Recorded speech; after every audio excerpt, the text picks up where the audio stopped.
Glória seja dada a ti, ó Deus da minha vida. Em teus braços encontro segurança. Já não vacila mais os meus pés, pois sei em quem me tenho firmado. Rocha minha, esperança tenho em ti, e aos teus pés ponho os meus planos, e me assegura que o seu querer se realizará, independente que seja sim ou que seja não. Já não tenho a fadiga da ansiedade, pois a tua presença me basta. Fica comigo com os meus nesse dia, para que se cumpra o teu propósito em nossas vidas. Glória seja dada ao meu Deus. Bom dia, boa tarde ou boa noite, se assim for seu momento de leitura. Estamos no nosso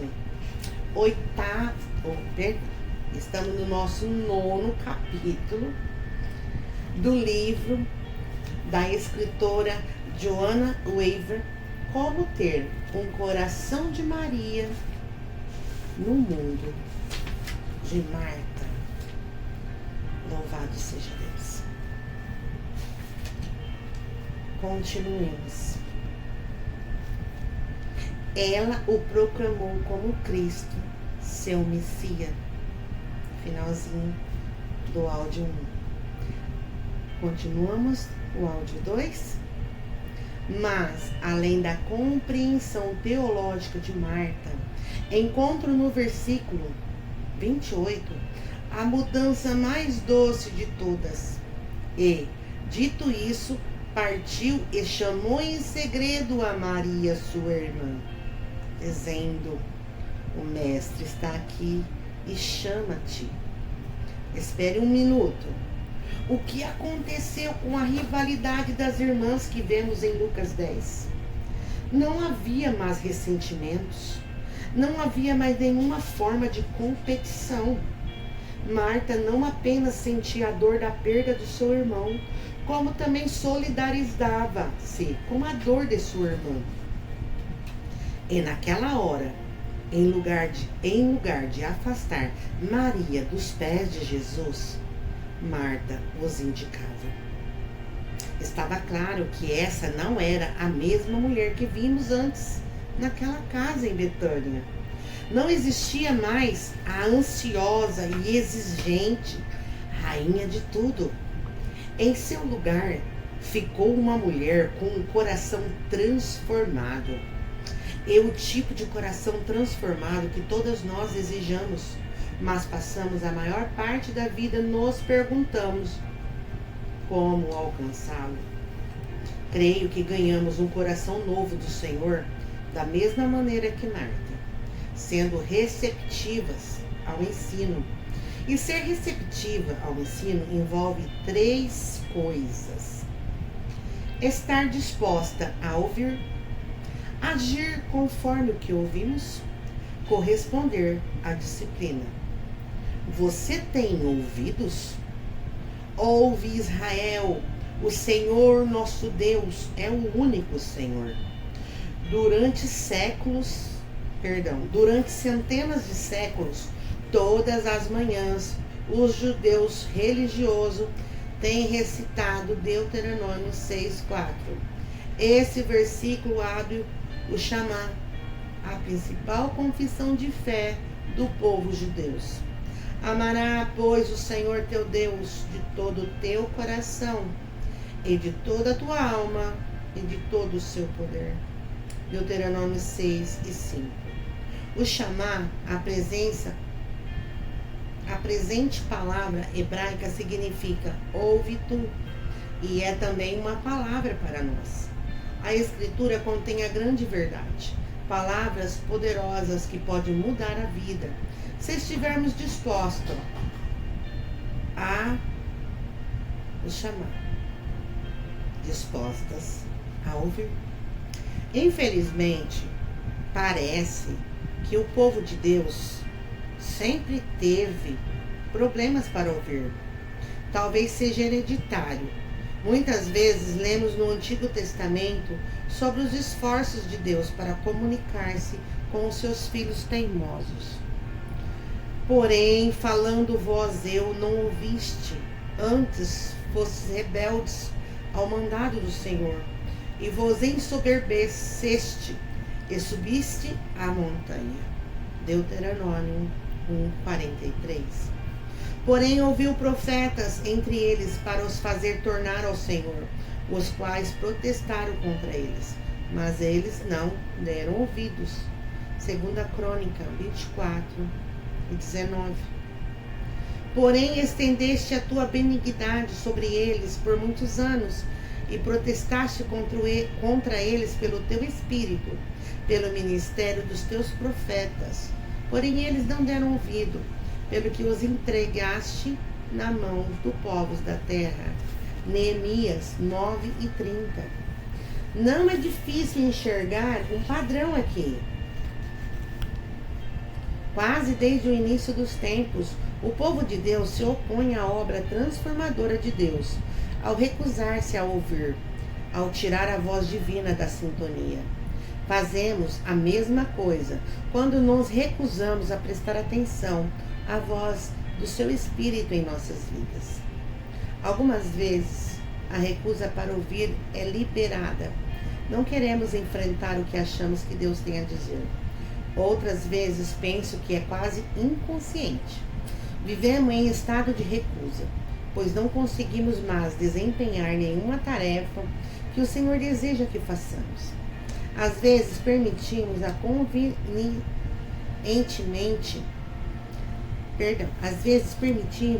convenientemente que a voz de Deus seja suprida pela confusão da nossa existência diária.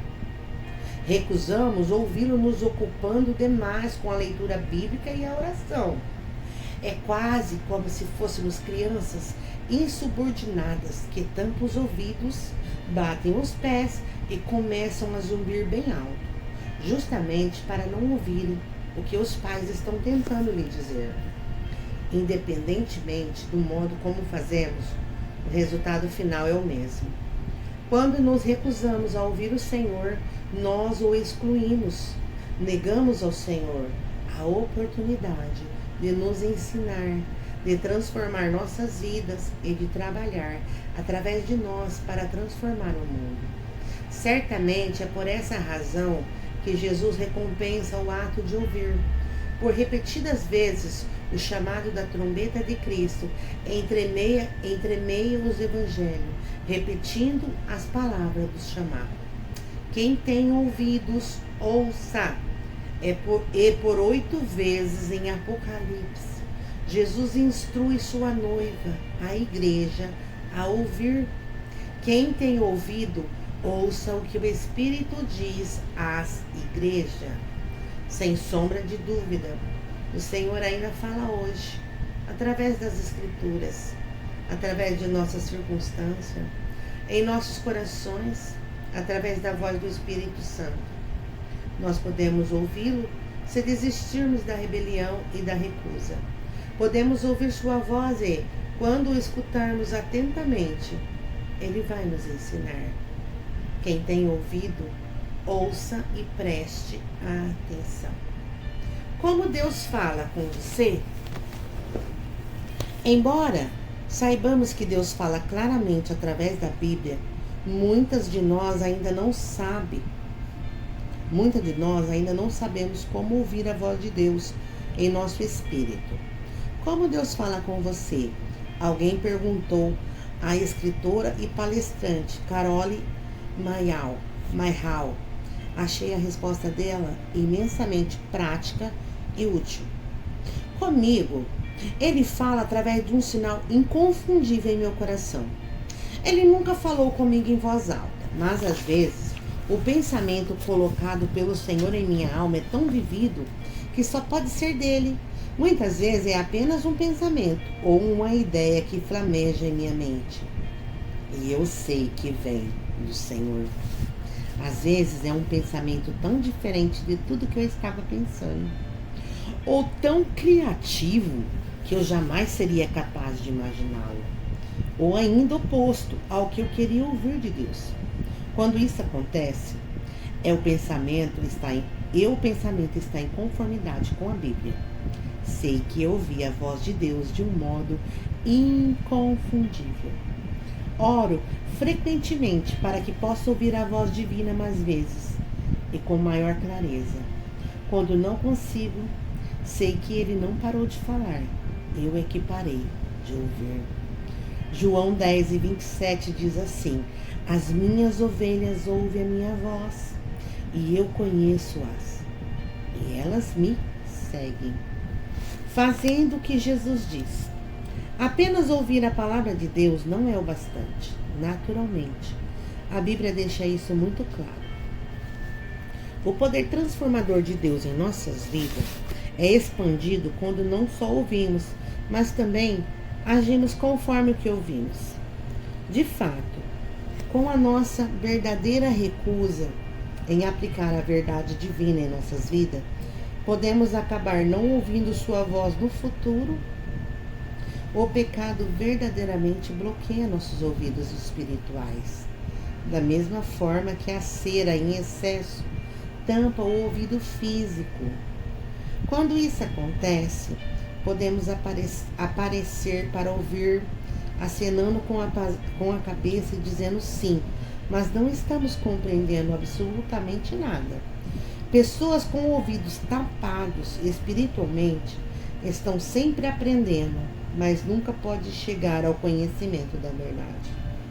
Como Paulo escreve em 2 Timóteo 3:7. O fato triste é que não podemos ficar acostumados a ouvir a voz de Deus a ponto de não mais nos comovermos. Podemos nos tornar como as pessoas sobre as quais Deus nos advertiu, através do profeta Ezequiel 33, 31 e 32. E eles vêm a ti, como o povo costuma vir, e se assenta diante de ti como meu povo, e ouve as tuas palavras, mas não a põem por obra, pois lisonjeiam com a sua boca, mas o seu coração segue a sua avareza.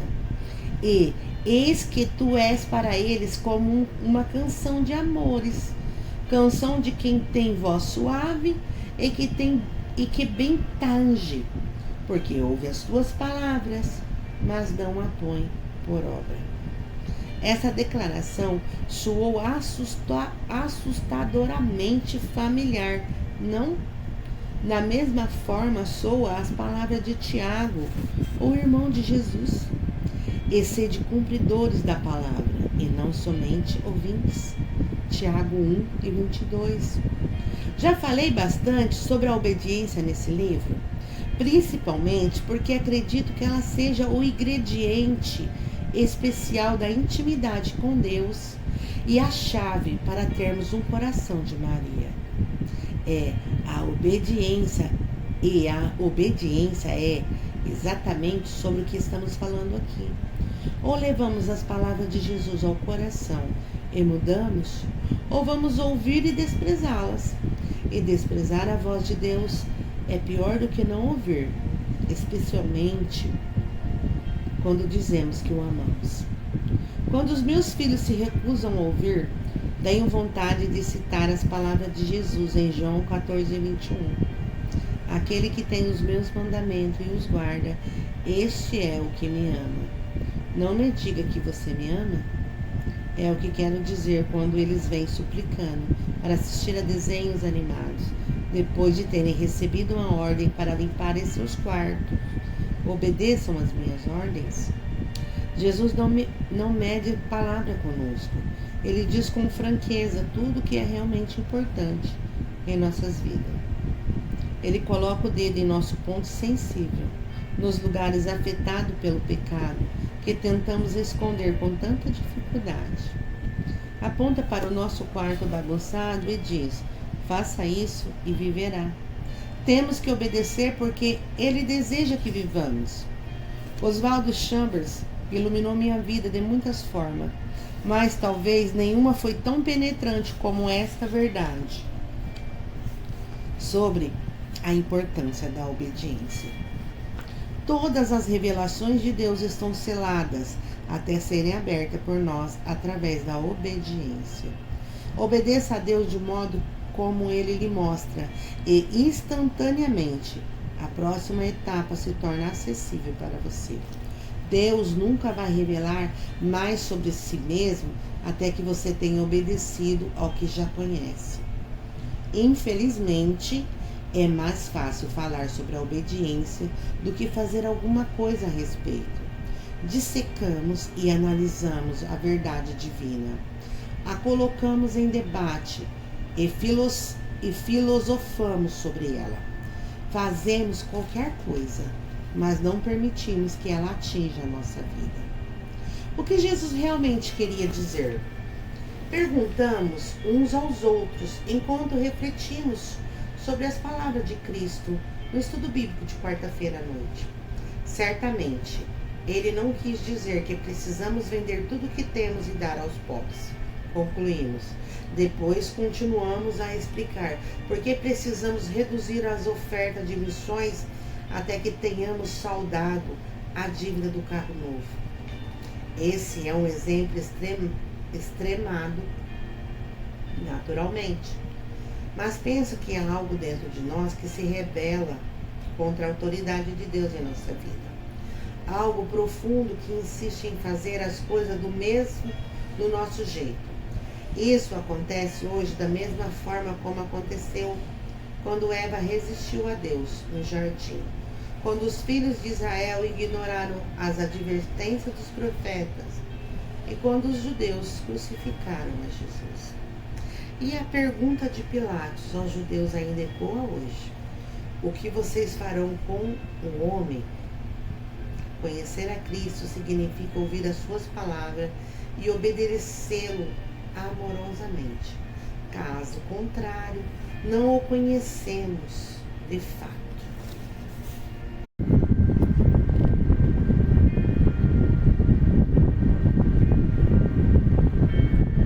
Caitlin Morris, a autora do livro Maravilhosa Graça, o Vocabulário da Fé, descreveu uma simples experiência que afetou sua realidade e mudou sua vida.